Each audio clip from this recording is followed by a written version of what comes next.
Segunda-feira, mais um dia, mais uma semaninha começando. Semana passada a gente estava estudando a história de José, né? A gente ainda continua. Então, só para recapitular, para não perder o fio da meada: José, filho de Jacó, filho de Isaac, filho de Abraão. Abraão, o pai da fé, né? José era um rapazinho, coitadinho, que sofria bullying desde sempre, né? Quando criança, os irmãos não curtiam muito os papos de José. José ia contar sonho que não devia contar, e acabava sendo discriminado, enfim, deixado de lado.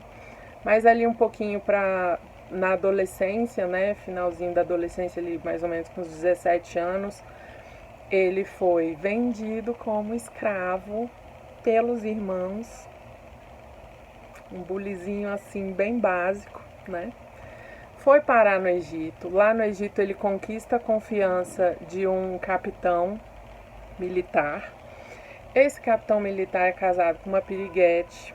A tal da piriguete se apaixona por José. José é uma pessoa íntegra, não quer nada com a mulher do chefe. A mulher do chefe inventa umas histórias e o menino vai parar na prisão. Lá na prisão, ele conquista a confiança do capataz, do agente penitenciário, conquista a confiança dele. Ele passa a ser responsável por cuidar dos presos. Ele, preso, cuida dos outros presos. E fica com a chave. A Bíblia falou que ele fica com a chave. Ficava. Imagina. Aí ele cuida dos presos e 2 deles têm sonhos. Ninguém consegue entender nada. Nenhum livro lá da época que tinha uns modelos, né, de sonhos, que tinha as interpretações e tal. Nenhum livrinho, nenhuma pessoa conseguiu explicar o que eles tinham sonhado. José, tô ali cuidando, né, dos presos. Aqueles 2 ali estão meio borocochô hoje, diferente dos outros dias. Aí ele vai lá, conversa e interpreta os sonhos. A interpretação se realiza. Um é morto pelo rei e o outro retoma suas funções anteriores. E ele pede para esse que retomou as funções anteriores para se lembrar dele. Quando você voltar lá para o seu posto, né, e tal, que você for restituído do seu trabalho, você lembra de mim, fala que eu não fiz nada para estar aqui, né, só me sacanearam. O abençoado não lembra de José. José passa mais alguns aninhos na cadeia. E o rei tem um sonho. O sonho que o rei tinha, que o rei teve, também ninguém conseguiu interpretar. Nenhum dos livros lá que eles tinham de modelos, né? Nenhum dos mestres, dos sábios da época e tal. Aí esse abençoado que não lembrou de José na época que tinha que lembrar que as coisas acontecem na hora que tem que acontecer, né? Lembrou nessa ocasião que José lá na prisão tinha tinha interpretado direitinho o sonho dele e realmente aconteceu como ele tinha falado. O rei manda chamar o moço. Aí ele explica o sonho e tal, e José, assim, além de interpretar o sonho, ele dá um conselho legal. E o conselho é acatado pelo rei, né? Nessa, José, o rapazinho que vivia sofrendo bullying, vira o governador do Egito, tipo, o número 2 do país. Aí ele governa, né, de forma que o que foi mostrado para o rei pudesse ser amenizado. Lembra que o sonho foi das 7 vacas gordas, aí as magras vinham e comiam as vacas gordas. Aí tinha uma coisa também teve um segundo sonho que era a confirmação desse primeiro, né? E que ele estava mostrando o que Deus ia fazer, que seriam 7 anos de abundância e 7 anos de fome, de escassez. Então ele governou de maneira a ter recursos quando a escassez chegasse. A escassez chega e os irmãos, aqueles abençoadinhos que venderam José como escravo, precisaram ir para o Egito, para a capital, lá para o centro, para pegar comida, porque eles ouviram que só lá tinha, né? Chegando lá, José reconhece seus irmãos. O que você faria? O que você faria se visse o seu algoz ali, você podendo fazer o que você quisesse com eles,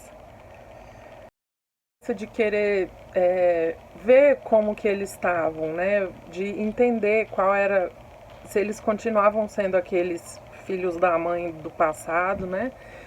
E ele quis saber do irmão dele, Benjamim, né? Que era irmão dele por parte de pai e mãe juntos, né?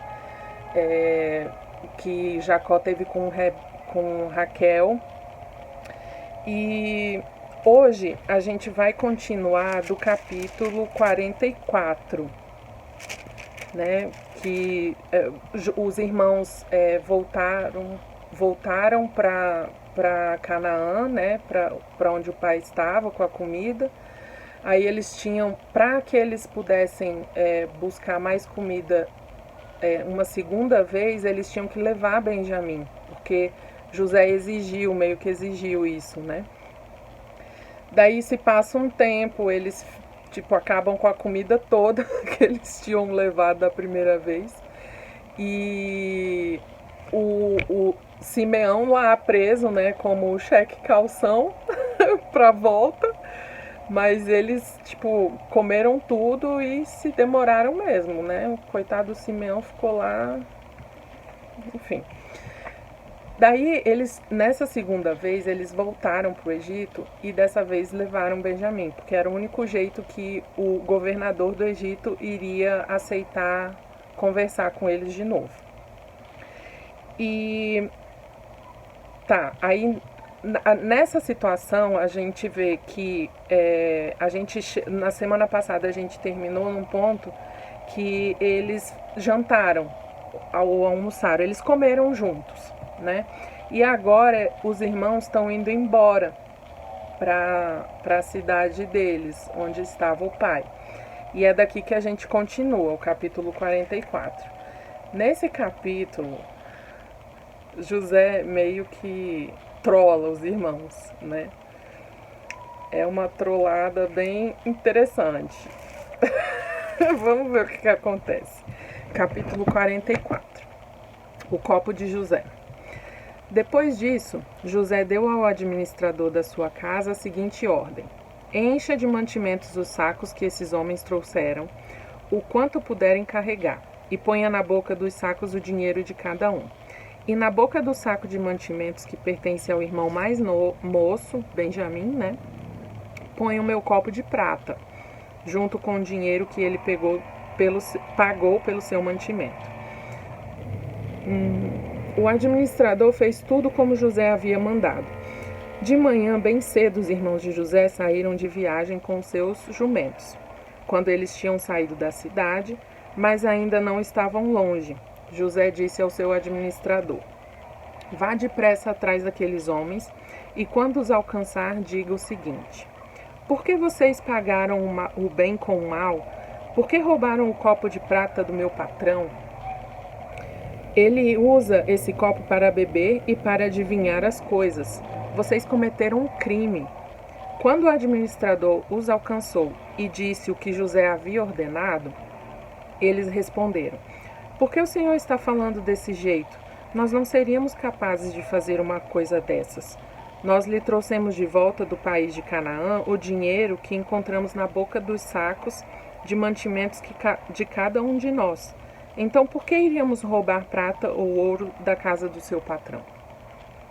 Se o Senhor encontrar o copo com algum de nós, ele será morto, e nós ficaremos seus escravos. Pense, eles não pegaram nada, né? José que mandou colocar o tal do copo lá, né? Versículo 10. O administrador disse: concordo com vocês, mas só aquele com quem estiver o copo é que será meu escravo. Os outros poderão ir embora. Então eles puseram depressa os sacos de mantimentos no chão e cada um abriu o seu. O administrador de José procurou em cada saco de mantimento, começando pelo mais velho, estava no mais novo, né? Vamos demorar para achar. O administrador de José procurou em cada saco de mantimento, começando pelo do mais velho até o do mais moço. E o copo foi encontrado na boca do saco de mantimentos de Benjamim. Então os irmãos rasgaram as suas roupas, em sinal de tristeza, colocaram de novo as cargas em cima dos jumentos e voltaram para a cidade, para o Egito, né? Quando Judá e os seus irmãos chegaram à casa de José, ele ainda estava ali. Eles se ajoelharam na frente dele e encostaram o rosto no chão. Aí José perguntou: por que foi que vocês fizeram isso? Vocês não sabiam que um homem como eu é capaz de adivinhar as coisas? Judá respondeu: Senhor, o que podemos falar ou responder? Como podemos provar que somos inocentes? Deus descobriu o nosso pecado. Aqui estamos e somos todos seus escravos, nós e aquele com quem estava o copo. Descobriu o pecado, na verdade eles não tinham pegado, né, o copo. E então eles estavam falando aqui do pecado que eles cometeram com o irmão, né? Como se eles entendessem que o mal que eles fizeram para o irmão há muitos anos e que eles, na cabeça deles ele podia até estar morto, tivesse sendo punido, né, nessa situação. José disse, 17, de jeito nenhum, eu nunca faria uma coisa dessas. Só aquele que estava com o meu copo é que será meu escravo. Os outros podem voltar em paz para a casa do pai. Judá pede em favor de Benjamim. Então Judá chegou perto de José e disse: Senhor, me dê licença para lhe falar com franqueza. Não fique aborrecido comigo, pois o Senhor é como se fosse o próprio rei. O Senhor perguntou: vocês têm pai ou outro irmão? Nós respondemos assim: temos pai, já velho, e um irmão mais novo, que nasceu, um irmão mais moço, que nasceu quando nosso pai já estava velho. O irmão do rapazinho morreu. Agora ele é o único filho da sua mãe que está vivo, e o seu pai o ama muito. Aí o Senhor nos disse para trazer o rapazinho porque desejava vê-lo. Nós respondemos que ele não podia deixar o seu pai, pois se deixasse, o seu pai morreria. Mas o Senhor disse que se ele não viesse, o Senhor não nos receberia. Quando chegamos à nossa casa, contamos ao nosso pai tudo que o Senhor tinha dito. Depois ele nos mandou voltar para comprarmos mais mantimentos. Nós respondemos: não podemos ir. Não seremos recebidos por aquele homem se o nosso irmão mais moço não for com a gente. Nós só vamos se o nosso irmão mais moço for junto. Então o nosso pai disse: vocês sabem que a minha mulher Raquel me deu 2 filhos. Um deles já me deixou. Eu nunca mais o vi. Deve ter sido despedaçado por animais selvagens. E se agora vocês me tirarem este também, e alguma desgraça acontecer com ele, vocês matarão de tristeza este velho. Agora, Senhor, continuou Judá, se eu voltar para casa sem o rapaz, logo que o meu pai perceber isso, vai morrer. A vida dele está ligada com a vida do rapaz, e nós seríamos culpados de matar de tristeza o nosso pai, que está velho. E tem mais, eu garanti ao meu pai que seria responsável pelo rapaz. Eu disse assim: se eu não lhe trouxer o rapaz de volta, serei culpado diante do Senhor pelo resto da minha vida. Por isso, agora eu peço ao Senhor que me deixe ficar aqui, como seu escravo, em lugar do rapaz, e permita que ele volte com os seus irmãos. Como posso voltar para casa se o rapaz não for comigo? Eu não quero ver essa desgraça cair sobre o meu pai. Assim termina o capítulo 44. José, ele estava, desde que ele reconheceu os irmãos, a gente viu, eu entendo dessa forma, que ele estava meio que testando, sabe? Vendo como eles estavam agindo, se aquele caráter que eles tinham na época que venderam o próprio irmão, né, como escravo, ainda estava ali dentro deles. E ele, com essa situação, né, lá no jantar, nessa situação aqui do copo, né, de prata, Judá intercedendo pelo irmão mais novo, né, mesmo entendendo que era o filho preferido, né, de Jacó, mostra que eles mudaram de alguma forma, né, alguma coisa ali dentro estava diferente. Porque ele aqui nesse versículo, né, por exemplo, aqui no 17, quando ele fala: não, de modo nenhum, só quero que quem tiver com um copo fique, que seja meu escravo, e que os outros voltem em paz. O que garante que eles não fariam a mesma coisa, né, com Benjamim, que eles fizeram com José no passado, né? Vender o irmão como escravo e vida que segue, né? Foi mais ou menos isso que José falou aqui. Eu vou ficar com esse aqui como escravo e vocês sigam a vida de vocês. Mas Judá, ele não aceitou. Ele se impôs na situação, né? Lembra que teve um que falou: eu avisei vocês. Não era para ter feito, mas ele não fez nada. Judá aqui, ele não só discordou, né, de deixar o irmão, como ele tomou uma atitude e intercedeu pelo irmão. Eu imagino que isso tenha comovido o coração de José, né? Porque no próximo capítulo, amanhã, a gente vai ver como ele revela a identidade dele. Então, é interessante ver que, enfim, o ser humano comete erros, a gente comete erros, né? Uns com mais consequências, mais pesados, outros com mais leves, vamos dizer assim, mas tudo é erro, né? E a gente tem a oportunidade de melhorar e de fazer diferente. Quando a gente reconhece que errou, a gente abre a porta para que Deus possa nos corrigir e nos abençoar. Então,